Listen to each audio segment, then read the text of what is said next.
Salut, c'est Clémentine de l'Imerté. J'ai une super nouvelle à te partager avant de lancer l'épisode. Du 26 au 28 septembre 2025, le Mamas Break revient.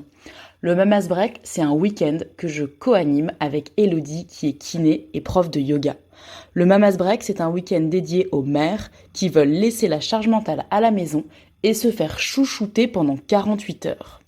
Au programme du Mamas Break en septembre 2025, il y a du yoga doux adapté à tous les niveaux, des ateliers d'introspection, des cercles de partage, un atelier poterie, des repas incroyables préparés par notre chef à domicile, des temps off, des temps de piscine évidemment, puisque nous serons dans un lieu magnifique au cœur de la Drôme. Bref, un vrai week-end plaisir entre mamans qui ont envie qu'on prenne soin d'elles. Le Mamas Break, on l'a pensé pour vous faire plaisir. Le but, c'est que, en ressortant de ce week-end, vous soyez sereine, apaisée, pleine de joie. Le prochain Mamas Break a lieu du 26 au 28 septembre 2025. Je vous remets toutes les infos dans le descriptif de l'épisode. Vous pouvez aussi les retrouver sur ma page Instagram clem-doula. N'hésitez pas à m'écrire pour avoir plus d'informations ou pour en discuter avec moi. Je vous dis à très vite et bonne écoute.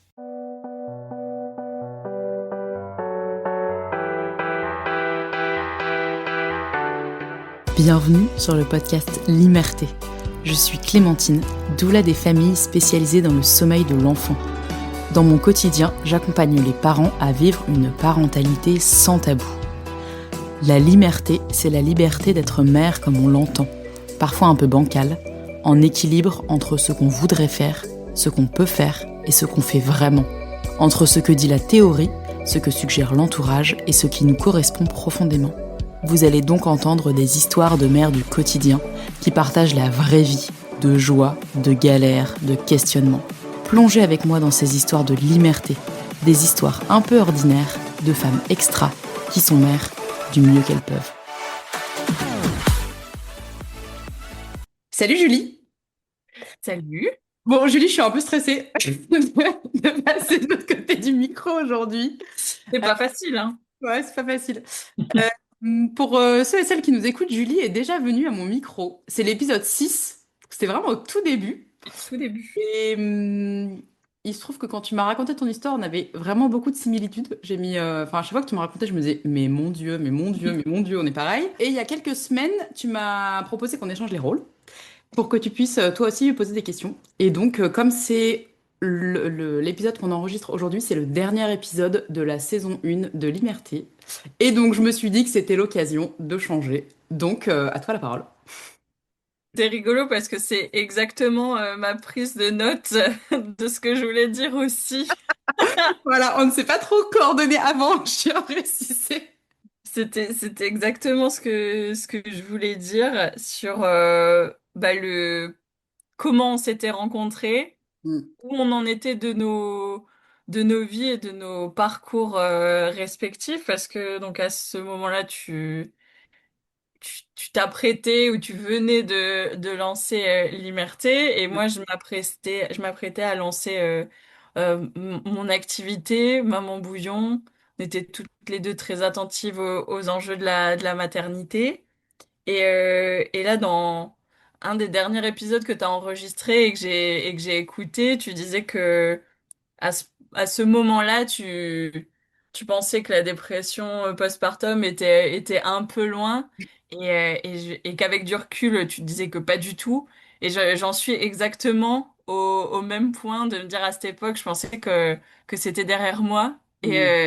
Et en fait, non, avec du recul.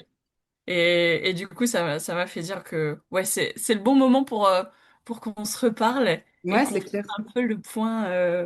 D'ailleurs, c'est marrant parce que je me souviens de l'épisode qu'on a enregistré ensemble.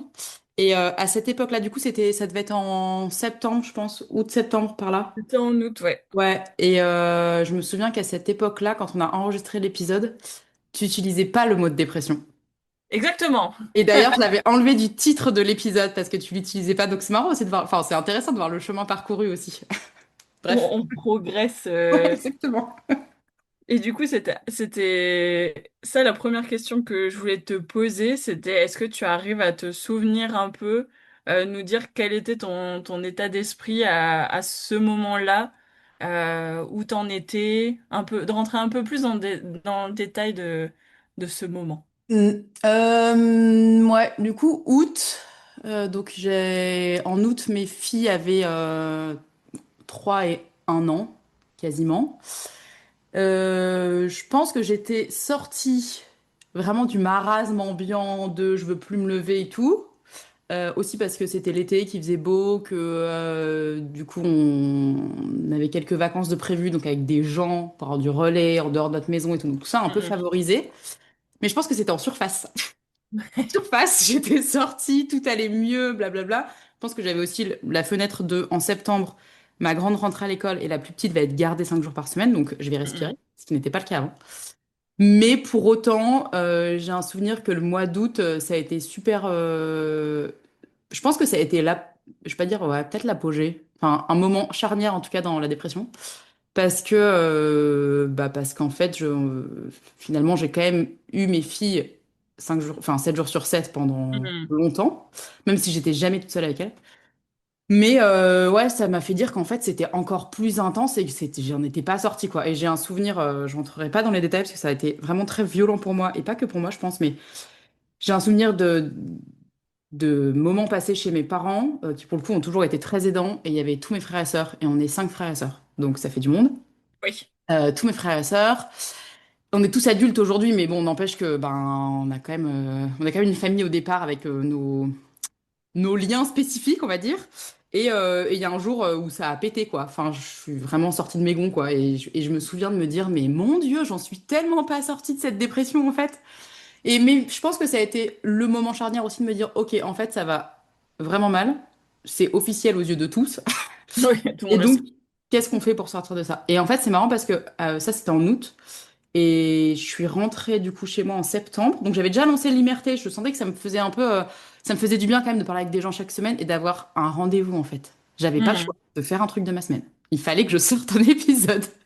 Et mine de rien, je pense qu'avoir un truc un peu obligé entre guillemets, bah enfin moi c'est ce qui m'a permis de donner un peu de sens à mon quotidien quoi. Il fallait que je trouve des gens, que j'enregistre, que je monte l'épisode, que je le sorte, que j'en parle. Enfin, ça m'a un peu Oui. redonné voilà, l'élan. Et bref, et en septembre, en fait, je me suis dit, je pense qu'il faut que je fasse une pause sur tous les sujets parentalité. Donc, je me suis mise à chercher un boulot en septembre. Un boulot avec rien Ok. à voir, retourner au salariat et tout. J'ai répondu à 3 offres d'emploi. J'ai eu une demande pour un entretien.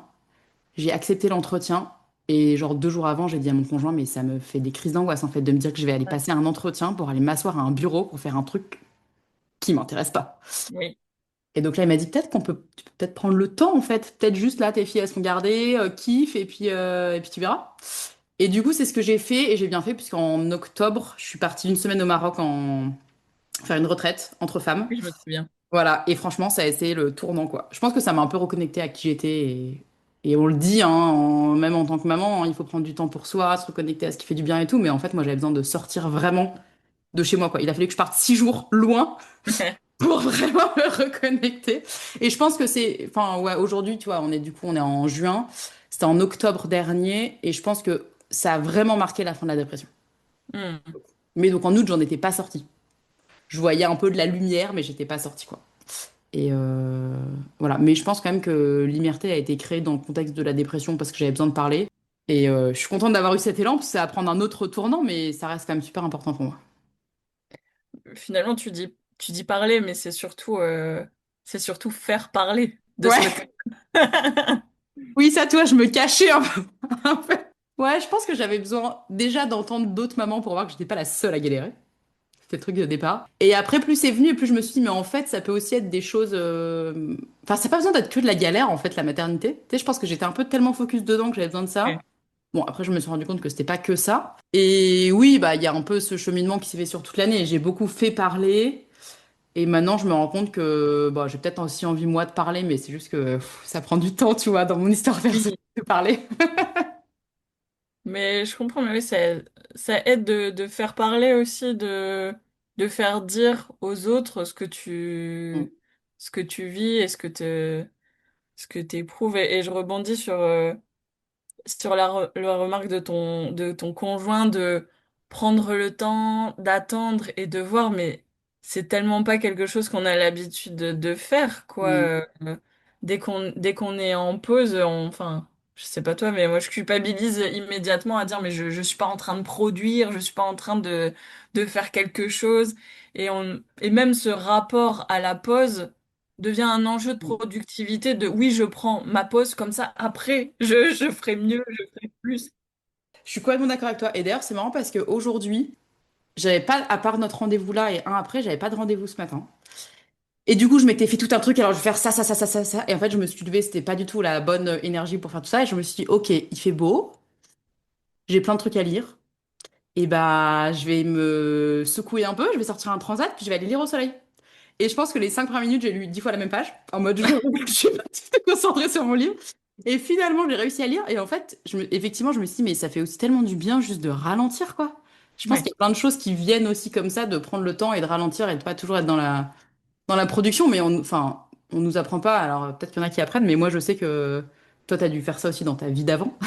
Moi, avant d'être à mon compte, j'étais aussi chef de projet, j'ai fait une école de commerce. Enfin, il fallait faire, montrer qu'on fait bien. oui. Et du coup, je pense qu'on l'a un peu, enfin, moi, je l'ai un peu intégré comme ça. Donc là, effectivement, j'apprends aussi on pause et puis on laisse venir, on verra ce qui se passe. Et c'est bien aussi de pas faire tout le temps, quoi. Mais c'est dur.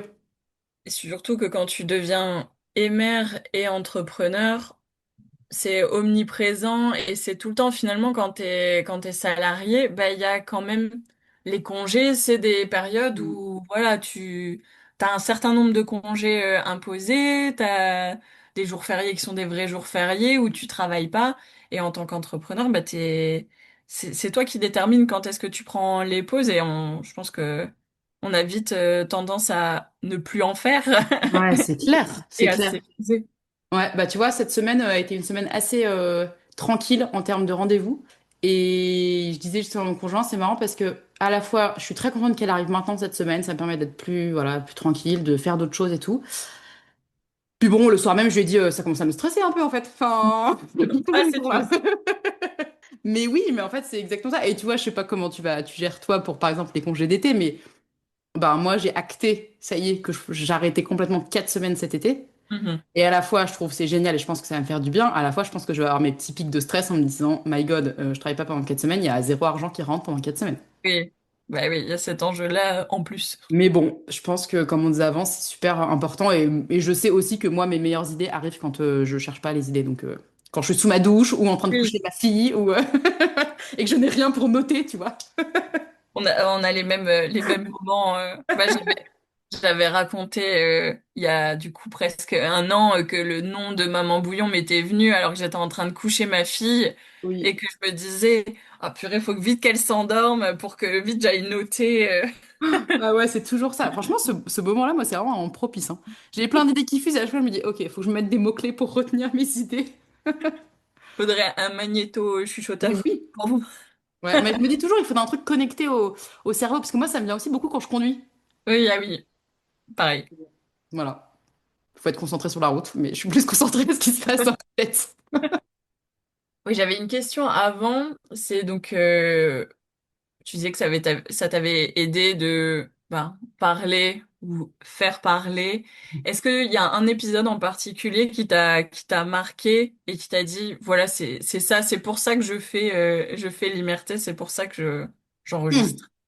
Ah, il y en a plusieurs. Les premiers qui me viennent, il y a celui qu'on a fait ensemble. Et c'est pas parce que t'es là que je le dis. Bien sûr, bien sûr. Tout le monde aurait fait la même chose, hein. Voilà, non mais, non mais celui-là, celui qu'on a fait ensemble, il m'a marqué parce que comme je disais au début, quand t'as raconté, il y a vraiment beaucoup de fois, je me suis dit, mais waouh, on vit de la même chose. Et ce qui est très drôle, c'est que quand mon conjoint l'a écouté, je lui ai pas raconté, et quand mon conjoint l'a écouté, il m'a dit, mais enfin ça va, vous êtes pareil quoi, enfin même histoire. Et d'ailleurs, je me souviens que quand toi, t'as écouté l'épisode que j'ai enregistré toute seule, tu m'as Exactement. dit, OK, je comprends mieux les similitudes. Donc celui-là, ouais, celui-là, il a été important pour moi. Je crois que celui que j'ai enregistré moi, il a été super important aussi pour moi parce que déjà, c'est la première fois que j'ai verbalisé autant ce que j'avais vécu, ce que j'avais pensé et tout. Alors oui, je l'avais dit à ma psy. Je pense que je l'avais un peu dit à mon conjoint, mais pas aussi crûment, je vais dire. Tu tu vois. Mm, Je l'avais mm, dit un peu à mon entourage, mais c'était pas avec ces termes-là, je pense que c'était pas aussi sans filtre. mm, mm. Celui-là, du coup, il m'a fait du bien, et surtout, bah, c'est simple, hein, c'est l'épisode le plus écouté de Liberté. Et j'ai reçu beaucoup, beaucoup, beaucoup de messages derrière. Alors, autant des messages de soutien et tout, que des messages de maman disant, mais en fait, je suis pas toute seule. Mm. Et je crois que ça a vraiment pris sens de, ok, en fait, je suis pas la seule à avoir besoin d'histoires pour m'identifier ou pour me sentir un peu moins seule. Ça, c'était important. L'épisode avec Marie aussi, je sais plus quel numéro c'est, mais il s'appelle 4 grossesses et 2 enfants. Et je Oui. l'ai beaucoup aimé cet épisode parce que bah, Marie, elle partage aussi sans filtre ce que c'est que de faire un arrêt de grossesse Mm, et mm. comment ça peut être vécu et la violence que ça peut être, etc. Et ça, je l'ai trouvé vraiment fort.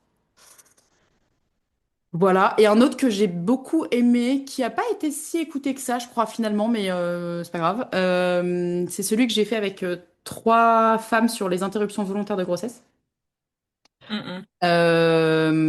Donc pour le coup qui est un peu différent parce que je les interroge, enfin il y a pas, on n'entend pas ma voix dans l'épisode. Je l'ai monté pour qu'on entende leurs 3 récits.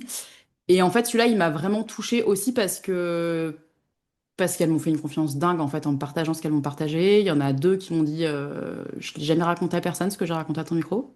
Mm. Et en même temps je sens que enfin c'est vraiment ce que j'ai envie de faire avec Liberté en fait. J'ai envie qu'il n'y ait pas de tabou et qu'on se rende compte que ce que vivent les femmes et les mères c'est important en fait. C'est pas Oui. juste un petit truc à foutre sous le tapis, quoi. Et voilà. Après, en vrai, je pense qu'il y en a plein des épisodes qui m'ont marqué, hein. Mais là, c'est les premiers qui me viennent comme ça. Oui, oui. Après, ils sont tous marquants, j'imagine, à leur manière. Ouais, ils ont tous un truc en particulier. Et c'est marrant, tu vois, parce que euh, à chaque fois, les personnes qui viennent à moi avec un sujet, c'est déjà arrivé, tu vois, que je me dise, ah bah pourquoi pas, même si le sujet me parle pas forcément comme ça, de prime abord. Et en fait, dans l'échange, je pense qu'à chaque fois, il y a toujours un truc où ça fait tilt avec moi, tu vois. Enfin, d'une manière Hmm, ou d'une autre, il y a un truc je qui connais. parle, ouais, qui reconnecte. Ouais. C'est quoi ton épisode préféré? C'est le tien, ouais. Ah, évidemment. Bah, tu me fais une réponse facile. Ouais, non, parce que je pense que c'est ce dont on a besoin, c'est celui qui résonne le plus chez moi. Et Hmm. c'est de ça dont on a besoin, je pense, quand on devient mère, ou en tout cas quand on traverse des difficultés. C'est se reconnaître. Et plus on donne la parole aux femmes, bah, plus d'autres femmes vont se reconnaître. Donc c'est important. Ouais, exactement. Hmm. Et est-ce que tu peux nous dire, donc je t'ai demandé dans quel état d'esprit tu étais au moment où tu as lancé, Ouais.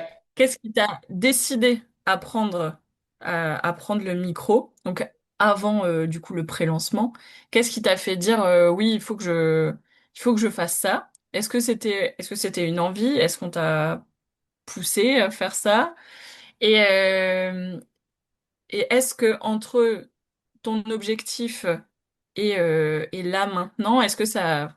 Ah oui, ça a évolué, mais est-ce que tu fais ça pour d'autres raisons maintenant ou pas? Hmm. Alors, on m'a soufflé l'idée, mais je l'ai pas entendue. Euh, On m'a soufflé l'idée, il y a 2 personnes, j'ai souvenir de 2 personnes qui m'ont soufflé l'idée. Je pense que c'était vers mars-avril. Ma belle-sœur et mon conjoint. Je me souviens que ma belle-sœur m'a soufflé l'idée, je me souviens pas que mon conjoint m'a soufflé l'idée, mais je le crois quand il me le dit. Je me souviens qu'elle me l'a soufflé, mais c'est vraiment passé dans une oreille et sorti de l'autre, quoi. Tu sais, genre en mode oui, c'est ça. Hmm. Et puis en juin dernier, donc il y a un an, on est parti faire 3 jours de vélo avec mon conjoint et nos filles. Donc le vélo, c'est génial parce que tu peux être sur ton vélo, t'as quelques minutes de pause où tu peux juste réfléchir. Et donc voilà, il y a plein de choses qui venaient. J'avais pas encore relancé mon activité, j'allais recommencer en septembre. Ça me paraissait super loin. J'arrêtais pas de lire partout ou d'entendre que. Et puis mon conjoint me disait peut-être qu'avoir un truc à toi, ça te ferait du bien aussi dans ton quotidien, que ce soit pas que pour la famille, que ce soit vraiment que pour, enfin, pour toi, pour ton kiff perso. Et donc je me suis dit, qu'est-ce qui me ferait plaisir tout en étant utile? On parlait d'un truc à faire. Je pense qu'il y avait vraiment ce truc de me dire comment je peux. Je pense que j'avais du mal à me dire je vais faire un truc pour moi en mode, j'allais dire égoïste, mais c'est même pas le mot. En mode plaisir perso, tu vois, je sais pas. J'avais pas envie de faire un truc juste pour prendre soin de moi. C'est bizarre à dire, mais toi, je me suis pas dit, bah allez, je vais me prendre un abonnement de massage, je vais me faire masser toutes les semaines, toi. Non, bon, c'est pas le même investissement non plus, mais. Mais il y a vraiment eu ce truc de dire, ouais, qu'est-ce que j'ai envie de faire? Et en fait, l'idée du podcast a germé assez facilement parce que je me souviens qu'à cette période-là, j'écoutais déjà beaucoup de podcasts et je commençais un peu à tourner en rond sur les podcasts de maternité. C'est-à-dire que il y en a beaucoup des podcasts de maternité et je suis sûre que je les ai pas du tout tous survolés. Mais bah, dans les plus connus, je me reconnaissais plus dedans. Hmm. Et il y a un côté où ça commençait à me tendre un peu de me dire, mince, j'avais beaucoup écouté ça, puis en fait ça me correspond plus. J'ai l'impression que ça devient un truc trop loin de ma réalité. Et en fait, avant même de me dire, bah tiens, je vais aller chercher autre chose, je me suis dit, bon, en fait, c'est quoi, je vais le faire. Oui, Et voilà, on n'est jamais mieux servi que par soi-même. exactement. Et donc, je me souviens que je souffle cette idée à mon conjoint et qu'il me répond genre, mais évidemment, Bien sûr. bien sûr. Puis il me dit, c'est vrai que je t'ai déjà suggéré ça. Non, mais je te crois. Et voilà. Et c'est comme ça que l'idée a germé. Et pour le coup, ben, c'est dans mon tempérament. J'ai eu l'idée, j'ai décidé que j'allais le faire et en quelques semaines, c'était sorti, quoi. J'ai contacté quelqu'un qui avait déjà lancé un podcast peu de temps avant pour lui dire comment on fait.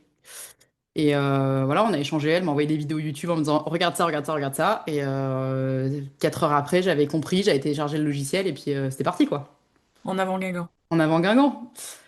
Mais donc ça, c'est ouais, c'est comme ça que je l'ai lancé. Et je pense que vraiment l'objectif au départ, c'était vraiment j'ai besoin d'un truc à moi qui me fait kiffer moi.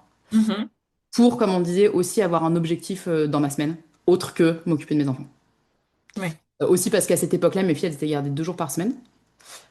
Et donc, ben, il y a cinq jours dans la semaine où j'étais avec elles. Et oui, c'est génial d'être avec ses enfants, mais en fait, j'avais déjà tellement pas d'énergie que c'était dur, quoi. Mhm. Donc, ouais, c'est vraiment là-dedans que je l'ai lancé dans cette optique-là. Et puis, bah, ça a évolué parce qu'aujourd'hui, j'ai retrouvé de l'énergie, du temps, une autre estime de moi-même aussi, je pense. On n'en a pas trop Ouais. parlé, mais la dépression n'aide pas trop dans l'amour de soi. Tu Est-ce vois que un peu J'ai une question par Vas-y, rapport vas-y. à ça. Est-ce que tu crois que c'est la dépression qui endommage ton estime de toi ou est-ce qu'elle arrive parce que ton estime, elle est déjà pas dingue? Ouais, je pense que ça se nourrit. Je pense, je sais pas c'est laquelle commence. Oui, je pense qu'effectivement ça commence parce que ton estime en prend un coup. Et puis Ouais, après ça se nourrit, quoi. c'est un peu la question de l'œuf et de la poule, hein. Ouais, exactement. Mais non, mais maintenant que tu dis, je pense qu'effectivement ça commence parce que, enfin, il y a plein de raisons, mais peut-être qu'effectivement l'estime en prend un coup. Du coup, ça nourrit un peu la dépression. Puis bah plus tu sombres et plus moins t'as d'estime, quoi, pour toi-même. Enfin moi en tout cas c'est comme ça que je l'ai vécu, quoi.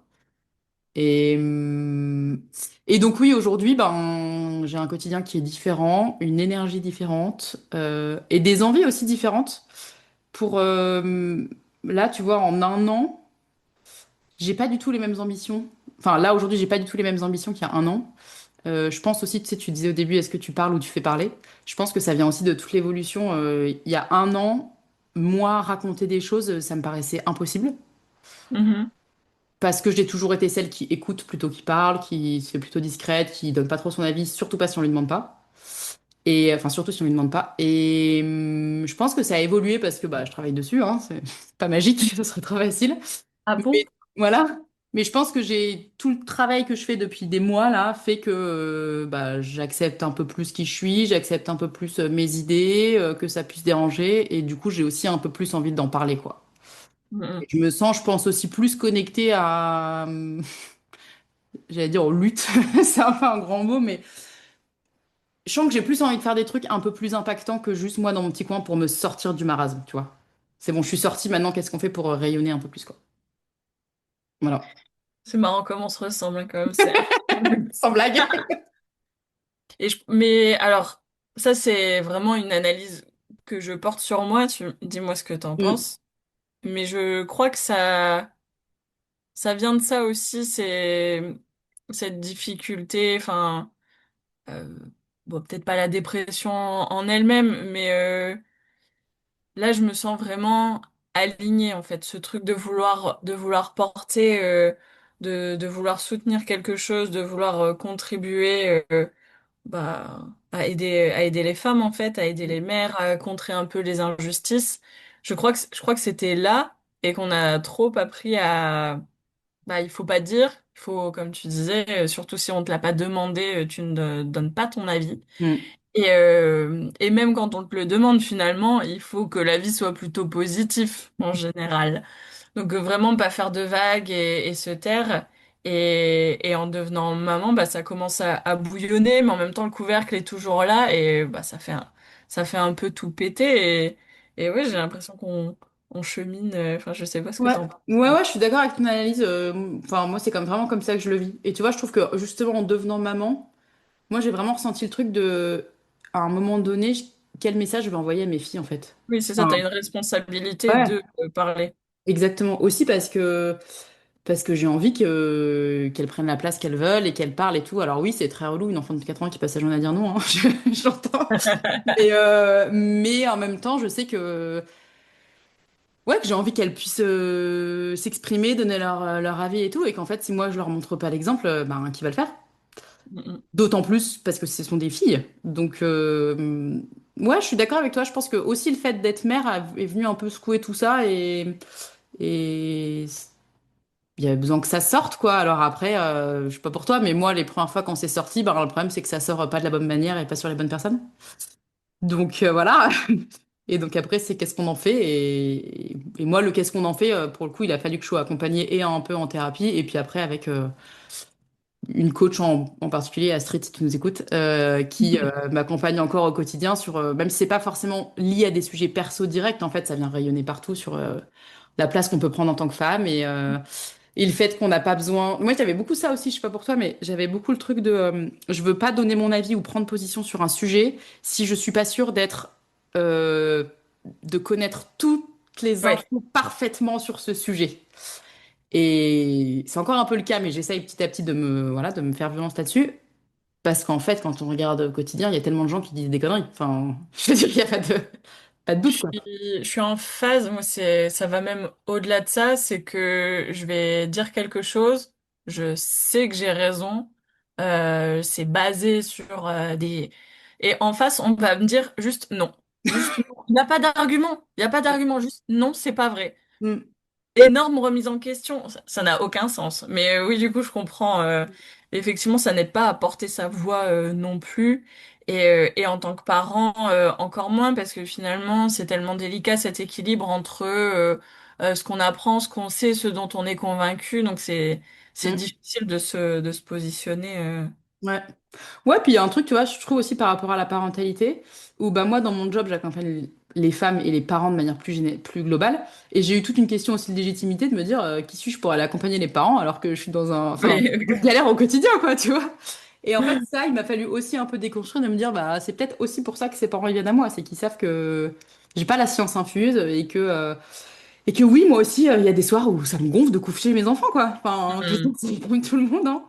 Mais, euh, mais je pense qu'on nous a pas appris en tant que femme, en l'occurrence, à accepter ça et à se montrer même quand on n'est pas au summum de la perfection, quoi. Oui, oui. Ouais, le perfectionnisme. Je Mm. dirais que le perfectionnisme est un sujet chez toi.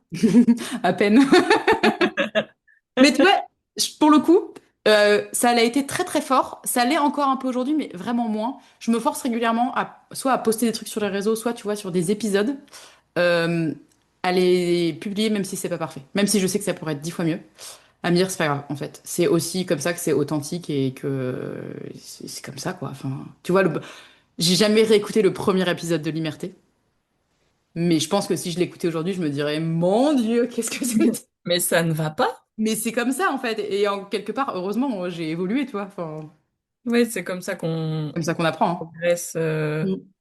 J'ai j'ai des pistes aussi pour essayer de contrer ce perfectionnisme Ah qui bah, est, partage, je t'en qui est prie. embêtant. Je t'en suggère une. Ouais. Ça m'a été suggéré de faire des erreurs exprès. Ah ouais, ah waouh. Trop compliqué, je ne ferai pas cette étape-là. C'est pas possible. Erreur genre quoi? Bah, ce que tu définis toi comme une erreur, ça peut aller de ton illustration de podcast où c'est pas bien aligné, une faute d'orthographe, à, Mm. je sais pas, un bug en plein milieu. Ouais. Moi, ça me donne des frissons rien que d'y penser. Ouais, ouais, je vois bien. J'ai fait quelques fois, enfin, j'ai pas fait exprès pour le coup, mais en relisant derrière, en me disant, ah mince, il y a une coquille, mais Oui, effectivement, ça me tente, ça me crispe et je me dis, oh, j'espère qu'on va pas trop le voir. oui, oui, ça, je le fais aussi quand... bon, on travaille sur Canva ou on travaille pas sur Canva? Ah oui, voilà. Et sur Canva. Ou quand ça a été exporté et que tu vois la faute et que c'est pas Oui, encore publié, bon, c'est bon, oui, Max. Je e- publie quand même. Je dis, exactement. Ouais, je moi aussi, ne je me dis, ah, reviens vas-y. pas en arrière. Exactement.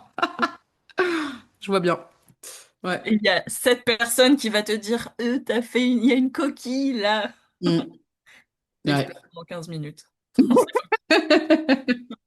Ouais, moi en général, ça arrive plusieurs fois, effectivement, et souvent je dis, bah ouais, oups. Voilà.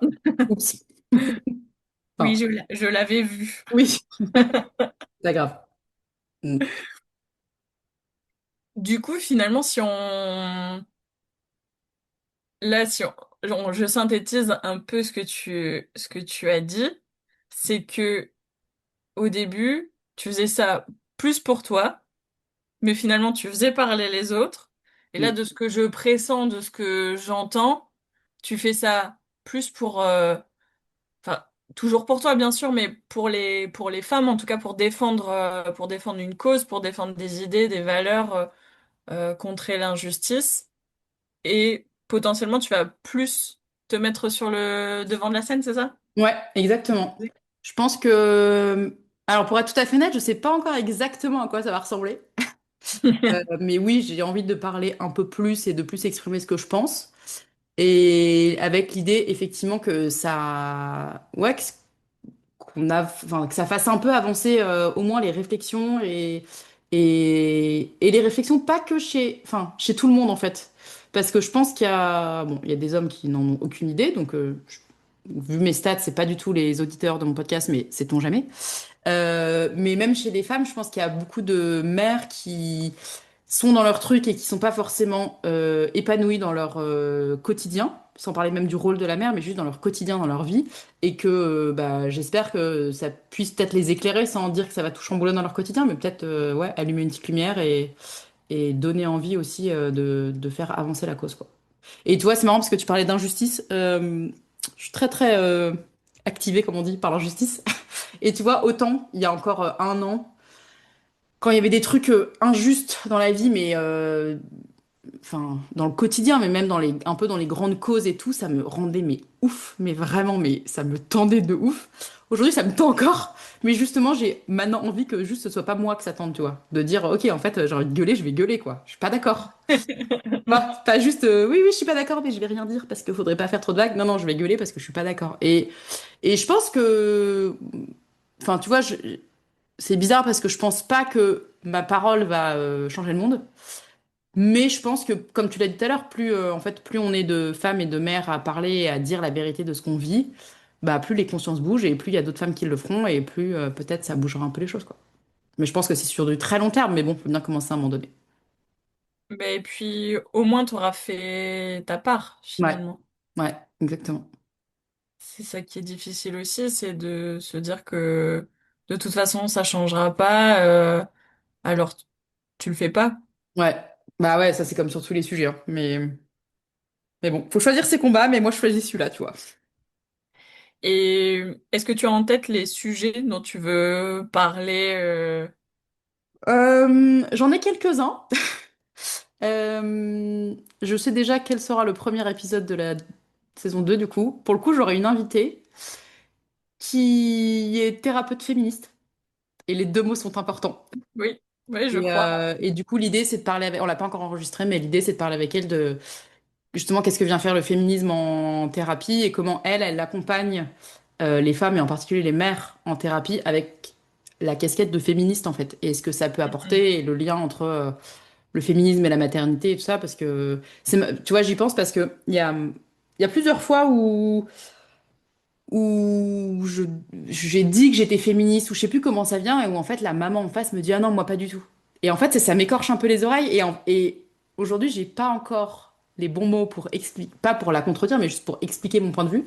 Et du coup j'aimerais bien avec Émilie elle s'appelle, avec Émilie qu'on puisse un peu détricoter tout ça et qu'elle nous donne elle sa vision de en fait comment oui la place de la maternité est fortement liée à la société dans laquelle on vit quoi. Et donc Bah, au patriarcat et au féminisme, et patati patata. Vaste sujet. Voilà, après, si un autre sujet qui va venir, alors je sais pas encore comment, mais on me l'a soufflé hier dans un message privé, la sexualité ah oui, après enfant. À ce sujet. Voilà, vaste sujet, donc pas du tout mon domaine, mais j'ai envie d'en parler parce que ça revient aussi assez souvent finalement en message privé. Et pareil, en fait, enfin, pour moi, tout est lié, tu vois, c'est pareil, c'est tout. Enfin, ouais, je sais pas encore comment ça viendra ce sujet-là. Je pense que je vais chercher quelqu'un de compétent sur le sujet, mais en tout cas, ce qui est sûr, c'est que à partir de septembre, je vais faire 2 épisodes par mois, Mhm. par semaine, parce que j'ai envie d'y mettre encore un peu plus d'intention et du coup, j'ai besoin de plus de temps, quoi. Le temps. Ouais, voilà. Et puis de ce que tu dis, ça va vers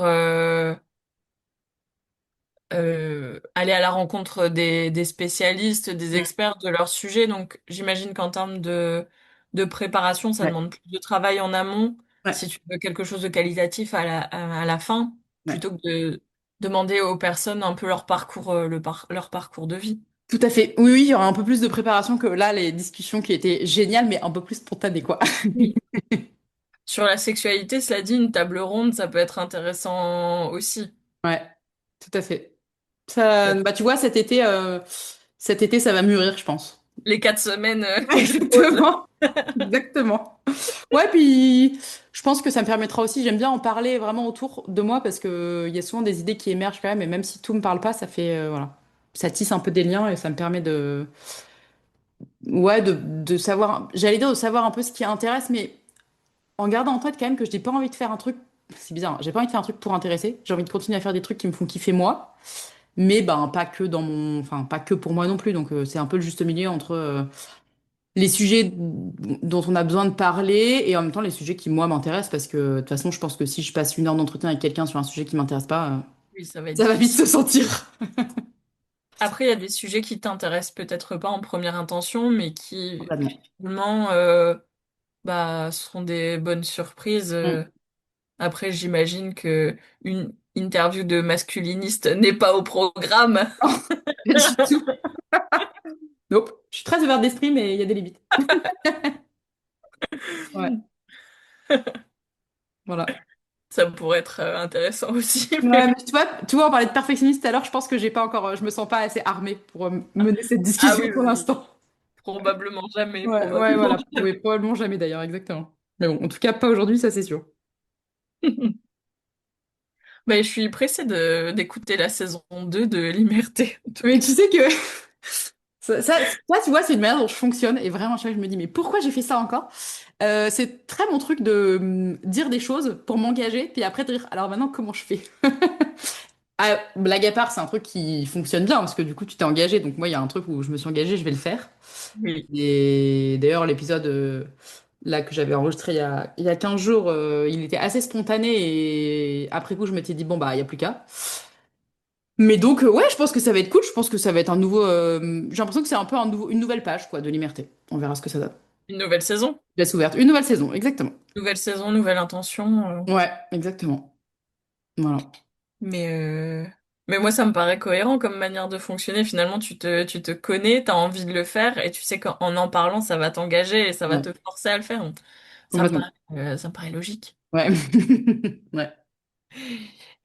J'ai encore quelques questions. Je me demandais ce que ce, s'il y avait une fierté à retenir sur cette année, sur cette saison de Liberté. Oh, waouh. Une fierté. Bah, je pense j'allais dire d'avoir tenu le rythme, mais plus. Ouais, je pense que je suis fière d'avoir tenu mon engagement de faire un épisode par semaine. Alors, en l'occurrence, il y a eu 3 semaines où il n'y a pas eu d'épisode. Mais, enfin, 3 semaines à 3 moments différents. Mais je pense que, ouais, je suis fière d'avoir tenu l'engagement et surtout, enfin, ce qui est surtout le point important, c'est tenu l'engagement avec des trucs qui me font plaisir. Oui. Je l'ai pas tenu de force en mode Eh, merde, je dois absolument sortir un épisode, tu vois, un peu dans la lutte. J'étais toujours, enfin, c'est toujours venu franchement assez facilement. Autant il y a certaines personnes, je suis allée les chercher pour qu'elles parlent à mon micro, autant que, franchement, 9 fois sur 10, c'est venu dans l'autre sens. Et du coup, c'était aussi, ouais, une assez, enfin, j'étais fière de me dire que les gens venaient, et que ça servait à quelque chose aussi, tu vois. Je sais pas comment toi tu l'as vécu, mais c'est assez fréquent après un enregistrement que la personne me dise, purée, c'était hyper thérapeutique. Et tu sais, je pense que du coup, Ça fait plaisir. il y avait vraiment la fierté d'avoir tenu, mais aussi d'avoir créer cet espace en fait. Mhm. Voilà. C'est beau. Et qu'est-ce que tu voudrais dire à la Clémentine d'il y a un an? Oh my God. Ça va aller? Tu vas y arriver? Enfin, tu vas y arriver, je suis pas arrivée d'ailleurs, mais euh, ouais, je pense que ça va aller et patience, franchement patience. Mais ça, en fait, je me le répète encore aujourd'hui, hein. Euh, Est-ce que tu te serais pas giflé de te dire Mais patience? bien sûr que si. Tout passe. Ouais, bah ta gueule en fait. Pardon, faut pas dire ça. Mais, Je l'ai envoyé aujourd'hui. euh, ouais, en fait, c'est terrible parce que, franchement, il y a un an, je me souviens de voilà, tous les gens qui me disaient, mais tout passe, ça ira mieux dans quelques mois, tes fillettes seront gardées, et, euh, et c'est normal que ton podcast soit pas parfait, patati patata. Et en fait, ça me gonflait au plus haut point. Je disais, mais je m'en fous, en fait. Mais objectivement, aujourd'hui, un an après, bah oui, en fait, oui, tout passe, et oui, ça va aller, et je pense, non, mais tu vois, le truc qui me vient là, surtout, c'est, je crois que j'aurais envie de lui dire, meuf, en fait, tu gères quand même, hein. Et Ah ouais. love, quoi, tu vois. Mais ça, j'essaie de me le répéter un peu souvent, le plus possible. Je trouve qu'on se le dit pas assez. Enfin, moi, en tout cas, je me le dis pas assez. Mais d'un point de vue extérieur, ouais, je pense que j'aurais eu besoin de me dire, tu gères et c'est normal aussi que tu puisses pas tout enfin, tout faire en même temps. Mhm. Et je pense qu'on me l'a dit, enfin, en l'occurrence, je pense à mon conjoint, et je pense qu'il me l'a dit, pas forcément avec ces mots-là, mais d'ailleurs, il me le dit encore aujourd'hui régulièrement. Mais que j'étais pas en mesure de l'entendre. Mais ouais, je pense ça va quoi. Mhm. Tiens le coup, tu gères déjà, ça va aller. Et je trouve il faut vraiment qu'il se passe quelque chose de marquant, d'important pour qu'on se dise, c'est pas mal ce que tu fais. Mm. Franchement, c'est bien, bravo. Il faut vraiment un truc important alors on fait plein de petites actions qui sont Mm. des grandes réussites et qui contribuent bah, à faire notre chemin. Et, euh, et en plus, finalement, même les trucs un peu marquants, par exemple cet engagement de lancer le podcast, le fait que ça soit difficile et que malgré tout y aille, sur le moment, ça semble pas si dingue que ça. Alors qu'avec du recul, tu te dis, waouh, ah ouais, ah Ouais, ouais. et tu vois, je trouve que même à l'inverse, enfin, je suis d'accord avec toi, il y a ce côté où bon, c'est pas si dingue en fait, tu prends pas de recul aussi. Oui, Et de même que, tu vois, je trouve qu'on avait, enfin moi en tout cas, j'ai vite fait de d'oublier où j'étais et de célébrer un peu qu'en fait, j'ai vachement avancé sur le chemin. ouais, Et en fait, mon quotidien d'aujourd'hui est devenu ma norme, alors qu'il y a un an, mon quotidien d'aujourd'hui, c'était un rêve, quoi. c'est ouais. Et je trouve que c'est important de célébrer ça aussi. Mais, et c'est vrai, mais pour le coup, tu l'as dit, c'est vrai sur n'importe quel sujet. Enfin, en fait, quand je me revois il y a un an, bah, tous les soirs, j'aurais pu célébrer le fait que j'avais survécu à cette journée avec mes enfants. Et encore une fois, Mm. j'adore mes filles, c'est pas le sujet. Mais juste, C'était dur. c'était dur, quoi. Et en fait, bah, ouais, je sortais tous les jours, se promener, on faisait à manger, on faisait des trucs. J'arrivais à les mettre toutes les deux à la sieste. Enfin, et c'est des trucs qui peuvent paraître, mais bateaux, mais en fait. Quand on a le nez dedans, c'est tellement des petites victoires. Go célébrer, quoi. Franchement. Mais un peu, enfin, on a dit que c'est toi qui posais les questions, mais je vais quand même te poser une question. Un peu comme toi, et quand on a enregistré il y a un an, t'allais lancer Maman Bouillon, enfin, t'étais dans les derniers trucs. Mm. Et là, regarde le chemin parcouru en même pas un an, quoi. Ouais, Un c'est truc de dingue. Et aujourd'hui, j'ai échangé avec une amie, je vais remonter même plus loin que ça. J'ai participé à Objectif Top Chef il y a bah, 2 ans, là, en 2023. Donc on était en juin. Et en avril, je me faisais arrêter. Enfin voilà, j'avais mon arrêt maladie pour la dépression. Donc en le formulant, je me dis, mais attends, t'as fait Objectif Top Chef.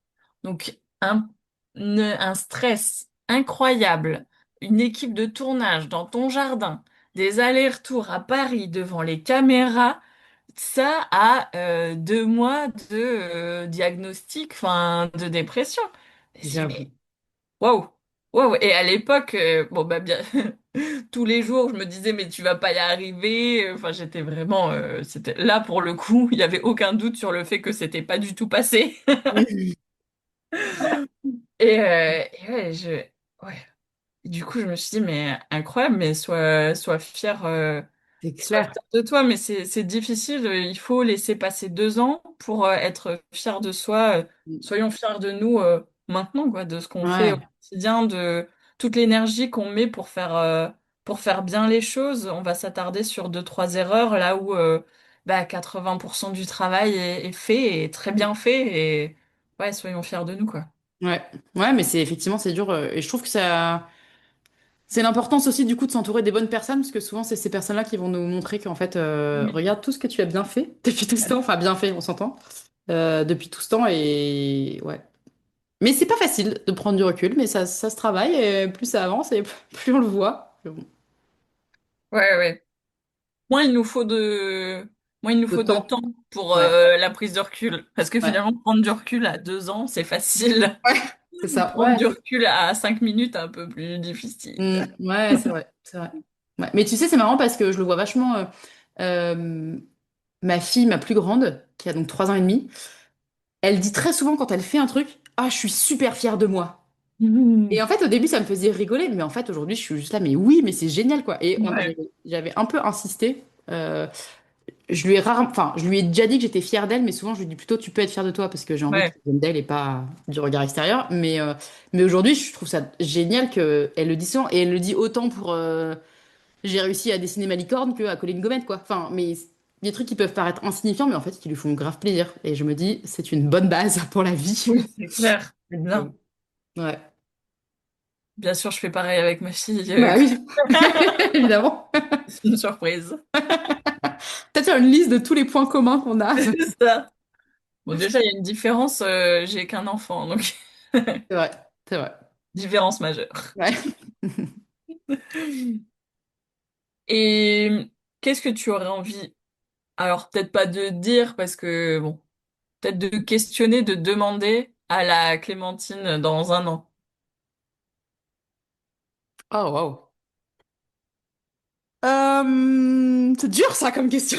Ah ouais, bah ça, qu'est-ce que tu dis à la Clémentine Duvez? Tout le monde pose cette question-là. Moi, je suis...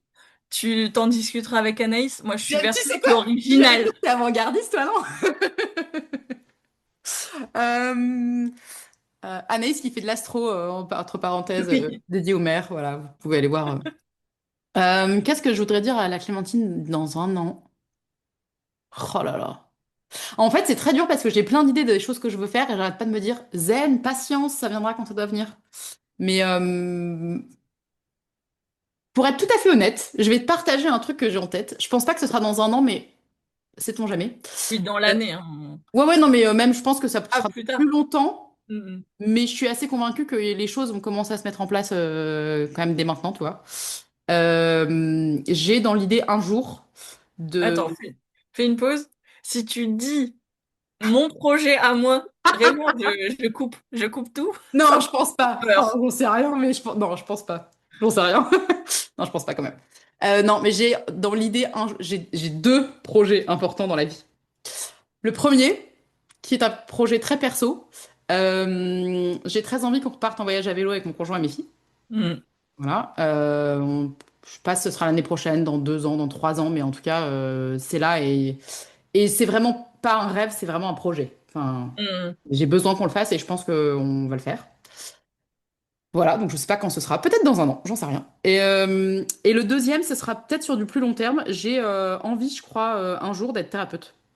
Ok. Mais j'ai pas envie de me former très carré carré, je suis thérapeute Ouais. et basta. Pour le coup, ça, c'est un truc qui m'apprend beaucoup la patience. Je sens que ce sera là un jour, mais est-ce que ce sera dans 2 ans ou dans 10 ans, j'en sais rien. Mais je pense que tout ce que je vis, et tous les sujets sur lesquels je me forme et tout, viennent un peu nourrir ce bocal-là, tu vois. Mhm. Bref, et tout ça pour dire, dans 1 an, j'ai envie de dire à la Clémentine, dans 1 an, t'as bien fait de patienter! Non, plutôt, je pense, t'as bien fait de prendre la parole. Mhm. T'as bien fait de parler et de dire ce que t'avais à dire. Parce que ça va être ça, en vrai, mon sujet qui arrive. Oui, Alors que j'ose parler et prendre la place, quoi. beau projet. Voilà. Projet d'une vie, peut-être. Je sais pas. Ouais, bon, on progresse, hein. Ouais. Ah ouais, ouais, c'est clair. Mais au moins d'essayer, je pense que ouais, c'est le, c'est le plus important. Hier, j'écoutais une émission sur France Inter, dans Zoom Zoom Zen, que je vous dis.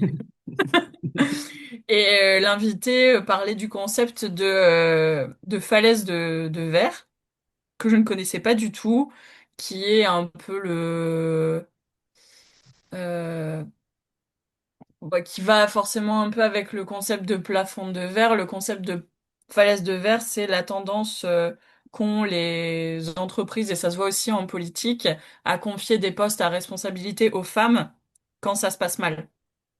D'où Mm, le côté falaise, tu glisses et tu te mm, casses la gueule. mm,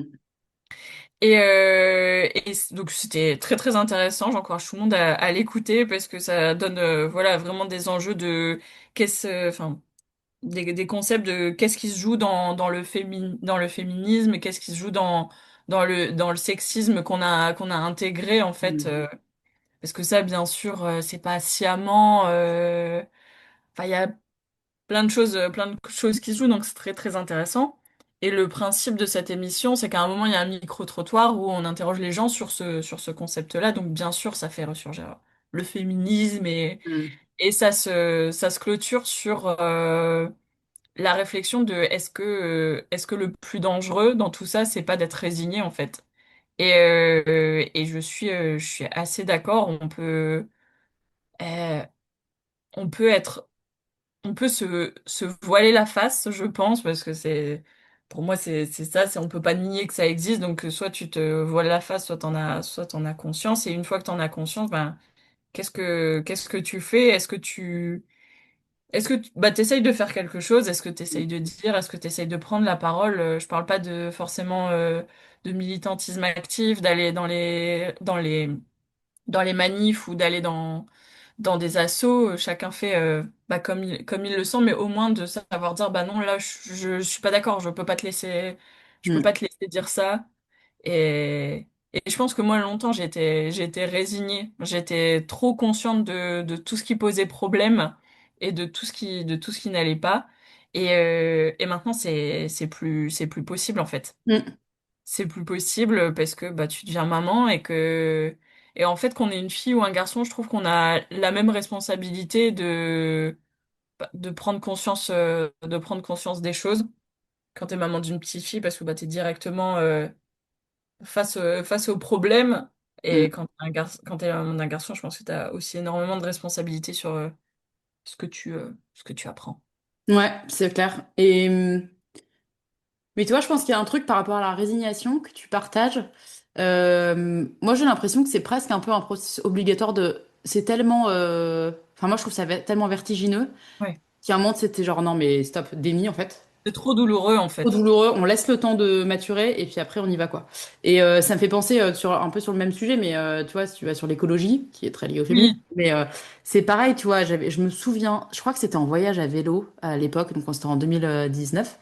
Euh, J'avais lu un bouquin de Pablo Servigne, je me souviens pas du titre. Mais en gros, globalement, il dit que on va tous, enfin, que le monde va c'est la s'effondrer. merde. Il parle non, mais il parle de collapsologie et il prouve à quel point on va droit dans le mur, quoi. Et je me souviens vraiment de fermer ce truc et me dire, ok, je suis hyper angoissée. Ouais, pareil. On va tous mourir, certes, mais dans quelles conditions? Et vraiment d'avoir ce truc. Enfin, j'ai beaucoup nourri ça après j'avais envie de tout comprendre, de lire plein de choses et tout. Et ensuite, j'ai tout coupé. En mode, Mm, je veux plus savoir. Je referme tout. Bon, en plus, c'est arrivé le Covid après, donc laisse tomber que voilà. Mais j'ai vraiment eu cette phase de dire, ouh là là, non, mais en fait, pas du tout. Je veux pas savoir, déni, mm, blablabla. mm. Et puis, bah, petit à petit, comme tu dis, après, moi, je pense que même si l'écologie a toujours été un peu là, je pense que après, il y a le côté où, bah, t'as un enfant qui arrive et du coup, tu te poses des questions différentes et il n'y a pas de bonne réponse. Mais ouais, je pense que dans la résignation, je pense que t'as Oui, vite c'est fait. vrai. Soit c'est juste, c'est le temps d'intégrer, puis après, tu passes à l'action. Par contre, effectivement, je pense que n'importe qui, tu passes jamais à l'action et qu'est-ce qui se passe après? Ouais. Ouais. Qu'est-ce que Qu'est-ce que tu veux t'en faire? fais, quoi? Ouais. Mais c'est comme. Ça me fait penser un peu à la colère, tu vois. La colère chez moi est une émotion qui a beaucoup de place. Autant je l'ai beaucoup combattue, mise sous le tapis, je veux pas savoir, blablabla. Autant maintenant. Bah, depuis en fait que je me dis, ok, en fait, elle me sert à quelque chose, bah déjà, elle est beaucoup moins présente. Et surtout, quand elle est présente, je sais tout de suite à quoi elle me sert, en fait. Et donc, c'est plus, ok, j'arrête de combattre, je ne suis pas dans le déni, elle est là, qu'est-ce que j'en fais? Et il y a beaucoup de cette colère dans mon combat, je vais dire là, ou en tout cas ma volonté de faire bouger les choses sur la maternité, ça c'est clair. Là-dessus, t'es une étape plus loin que moi. Ah, ça Mon vient, Dieu, ça vient. il y a de la colère. Ouais. Qu'est-ce que j'en fais? Boule de Qui est feu. dehors, ça marche super bien. Ah non, ouais, moi, il y a vraiment... Ouais, paf. Bon, Ouais, ça, c'est un autre sujet. bah, ce sujet, hein.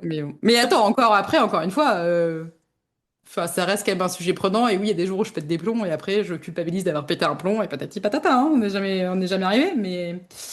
Mais oui, je pense que, enfin, moi, maintenant, je comprends que ma colère, elle me sert à quelque chose, quoi, clairement. Mhm. C'est bien, Ça aide vraiment. un peu plus à l'accepter, disons. Voilà. Mais ce que tu disais sur donc l'éco-anxiété, hein, finalement, Ouais. c'est ça le mot, c'est immédiatement ce qui m'est venu quand tu as parlé de cette thérapeute féministe. Je me dis, il doit y avoir aussi cette anxiété Mm. d'être féministe et anxiété d'être féministe, anxiété d'être une femme, puisque bon, les deux sont pas à 100% liés. Mm. Je lève les yeux au ciel.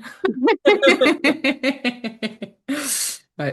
Bah ouais, tout le monde devrait être féministe, hein, mais bon, c'est loin d'être le cas. Oui, oui, oui, bah faut retourner à la racine et à ce que ça veut dire. Et oui, c'est bien l'égalité homme-femme qui est demandée, et non, elle n'existe pas encore. Et Ouais. être contre l'égalité homme-femme, faut vraiment. Enfin voilà, je trouve qu'en trois phrases simples, c'est bon, t'as Ouais, fait le tour du sujet. Tout exactement. le monde est d'accord, on avance. Merci. Voilà. Donc, qu'est-ce qu'on fait maintenant? Ouais. Ouais, mais bon, on est encore loin, quoi. Puis comme tu disais tout à l'heure, il y a tellement de choses qui sont intégrées, induites, tu Ouais. vois, qu'on voit même pas. Enfin, c'est partout. C'est du sexisme sournois maintenant. Ouais, C'est dans exactement. c'est dans plein de petites actions et plein de petites choses où si tu relèves, bah, tu passes pour vraiment casse-bonbon de Mm. service. Ouais, Et par contre, les impacts sont visibles et majeurs. Les écarts de salaire, les différences bah, de répartition des charges ménagères, différences de gestion des enfants, les violences. Et ouais, tout ça, ça s'inscrit dans un système de domination c'est qui clair. commence, je suis désolée, par on habille les filles en robe rose et les garçons en jogging bleu. Voilà. Ouais, c'est clair. Ah non, mais ouais, On c'est partout. n'enlèvera pas ça de la tête. Non, non. Et tu vois, c'est marrant parce que je lisais un bouquin l'autre jour. Alors, je suis très nulle pour retenir les noms des livres, c'est terrible. Je chercherai, je le mettrai en descriptif de l'épisode. Je me souviens pas non plus de la personne qui... Je suis vraiment désolée pour cette autrice qui écrit magnifiquement bien en plus. Bref, et en tout cas, elle parle du féminisme dans l'espace public, en tout cas de comment l'espace public a été pensé pour les hommes. Oui. Mm, Et en fait, c'est fou de voir que même ça, bah ouais, les rues sont faites pour les hommes. Je parle même pas du nom des rues, qui est encore un autre sujet, mais juste oui. la taille des trottoirs, l'éclairage public. Et en fait, ce qu'elle dit globalement, je vais vraiment vulgariser, c'est que les hommes dans la rue, ils se baladent et ils peuvent s'arrêter. Combien de fois on voit des mecs arrêtés en pleine rue, qui papotent, qui machin. Les femmes dans la rue, elles vont d'un point A à un point B.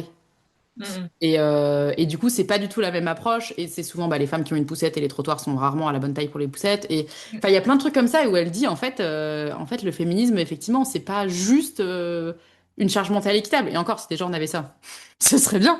Mais qu'en gros, elle dit c'est vraiment partout, partout, partout. Et tant qu'on n'ouvrira pas les yeux dessus, ben ça bougera pas quoi. C'est sans fin comme sujet. Oui, oui, et puis dire que, enfin, je pense qu'il y a le problème vient aussi du fait que certaines personnes pensent que c'est bon, il n'y a plus besoin de féminisme. Les Mm. femmes ont suffisamment de droits, c'est bon. L'égalité est là, elle existe, donc t'as beau donner une liste de preuves longues comme le bras.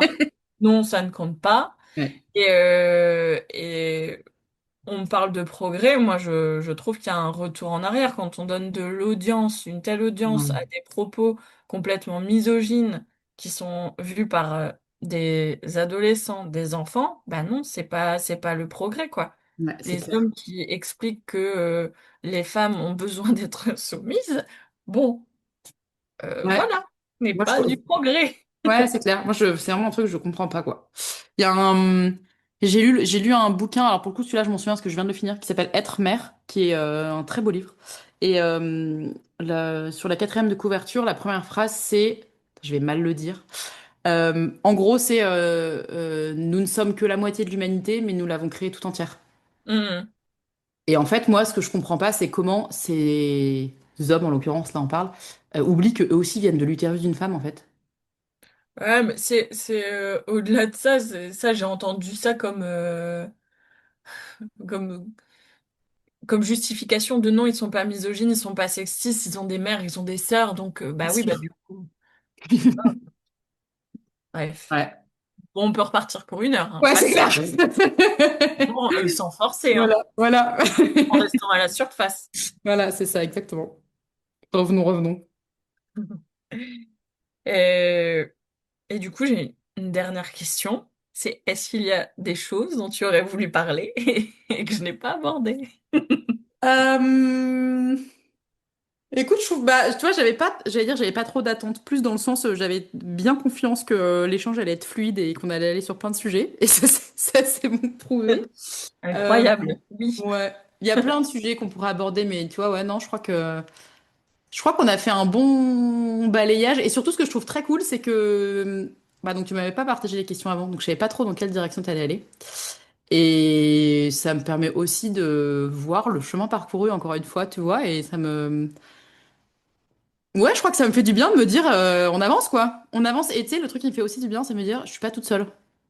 Mm, Je le sais, hein, intellectuellement. Mais là, tu vois, l'heure qu'on vient de passer, ben, je trouve ça trop chouette parce que je me dis, non, mais il y a toujours des gens autour de soi qui partagent des idées et avec qui on peut aller discuter, monter des projets, faire des choses. Et c'est ça qui compte parce que je pense vraiment que toute seule, on n'y arrive pas, quoi. Donc, non, pas de... Merci pour tes questions, et pour ton temps. merci pour tes réponses. À quand le podcast Maman Bouillon? Ah, le traquenard. C'était effectivement un projet. Bah voilà, tu vois.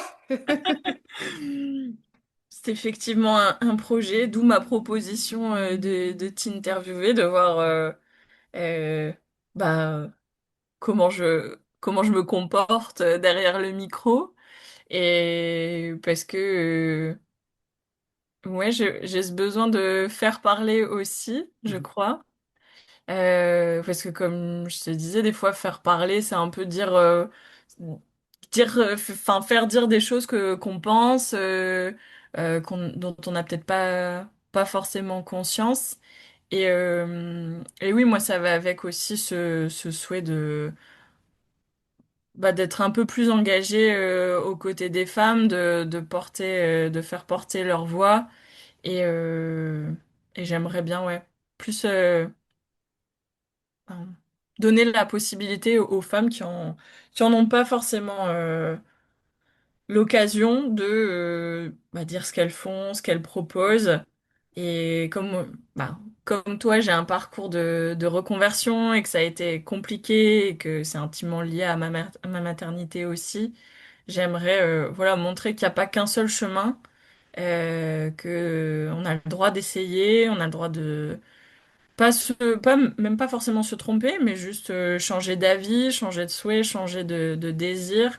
Et je trouve que ça va aussi avec le fait de faire prendre conscience aux femmes que bah non, on n'a pas un rôle à signer et il faut le respecter, il faut pas bouger, et puis il faut pas faire trop de vagues. On Mm. peut voilà explorer plein de choses, ce qui nous fait envie. Voilà. Il y a une phrase que j'adore sur ce sujet que j'ai en note dans mon téléphone qui est: ce n'est pas que je change d'avis régulièrement, c'est que je m'ajuste aux nouvelles informations qui me traversent. Mm, mm. Voilà. Bah ouais, un truc qui te plaît aujourd'hui peut ne plus te plaire demain et c'est ok, quoi. Bah ouais, on essaye. Enfin, en tout cas, moi j'ai eu ce souci-là longtemps. Faut faire les bons choix. Il y a cette espèce de pression à toujours faire les bons choix. Et quand on est mère, après, il faut faire les bons choix pour son enfant. Donc, merci le stress et la bonne école et le bon sac pour la rentrée. Mm. Et, Et ouais, non, il n'y a pas forcément de... Il n'y a pas forcément un bon choix. On peut choisir quelque chose à un moment et puis changer d'idée. Et en fait, on essaye de prendre les décisions. Forcément, on le fait avec la personne qu'on est actuellement, mais on pense que cette décision, elle ira à la personne qu'on est dans 1 an, 3 ans, 5 ans. Et on vient de le voir, en 1 an, on peut changer. Il peut se passer plein de choses. Donc, je pense qu'il faut... ouais, un peu se détendre sur les choix, la prise de décision et puis écouter un peu plus son envie, son intuition. Ouais, c'est clair. Est-ce C'est que ça tu peux, qui... est-ce que tu peux en deux, trois mots là, enfin trois phrases même plutôt, expliquer ce que c'est Maman Bouillon? Oui, bien sûr. Quitte à être là, profites-en. Au fait. Donc Maman Bouillon, c'est un service de chef à domicile pour les futures et jeunes mamans pour soulager le postpartum. Donc je me déplace au domicile, j'amène les courses et je cuisine sur place les repas de la semaine pour voilà, avoir une semaine libérée de charge mentale, un gain de temps. Et donc bien sûr, je vais chez des jeunes mamans, des moins jeunes mamans, mais l'idée de base, c'était vraiment ce retour de la maternité, ce congé maternité où on se retrouve un peu isolé, où c'est difficile, où le papa reprend le travail, ben voilà, d'avoir une présence bienveillante, qui est là pour parler ou pour pas parler, juste qui est là si on a besoin et qui soulage le quotidien qui peut être qui l'est pas forcément, mais qui peut être vraiment difficile. Et encore une fois, en tant que femme, on nous apprend que c'est notre rôle, qu'il faut pas se plaindre. Et puis ce bébé, tu l'as voulu, bah faut que tu prennes ce qu'il y a avec. Et je pense qu'on se rend pas compte de à quel point ça peut être difficile. Donc T'es à Lille. voilà le pourquoi. Et oui, je suis à Lille, effectivement. Point important. Tu te déplaces pas partout en France pour Je l'instant, ne en tout suis cas. pas dans la région lyonnaise. Ouais, ouais, c'est important. Trop bien. Effectivement, pour l'instant, Maman Bouillon est sur l'île. Très bien. Merci, Julie. Bah, merci à toi, merci d'avoir répondu à mes questions Avec plaisir. pour ton podcast. C'est presque un peu émouvant hein, de clôturer cet épisode et tu sais, c'est la fin d'un... Je sais pas si c'est fin d'un livre ou fin d'un chapitre. On verra. On verra en septembre. Un chapitre, il y a une saison 2. Ouais, Ah c'est oui, vrai. non, c'est vrai, ça peut être un Ah, livre aussi. ah, tu Une vois? saga. La saga. Un La saga. saga Liberté. Est-ce On qu'on se verra. donne rendez-vous dans 1 an? Grave. Allez, c'est acté. Ok, merci Julie, c'est noté. Très bien, c'est noté. Dans un an, on fera le bilan Dans de la un saison an. 2. Trop bien. Merci Julie, à très vite. Merci à toi, à bientôt. Cet épisode est déjà fini. Si il t'a plu, n'hésite pas à mettre 5 étoiles au podcast et à t'abonner, quelle que soit la plateforme d'écoute sur laquelle tu es, puisque plus il y a d'avis, d'étoiles et de personnes abonnées, plus le podcast est visible. Et plus il est visible, plus les parents entendent des histoires qui leur ressemblent, et plus les parents entendent ces histoires, moins il y aura de tabous sur la parentalité et en particulier sur la maternité. Alors merci de faire voyager ce podcast pour toi, pour moi et pour tous les parents.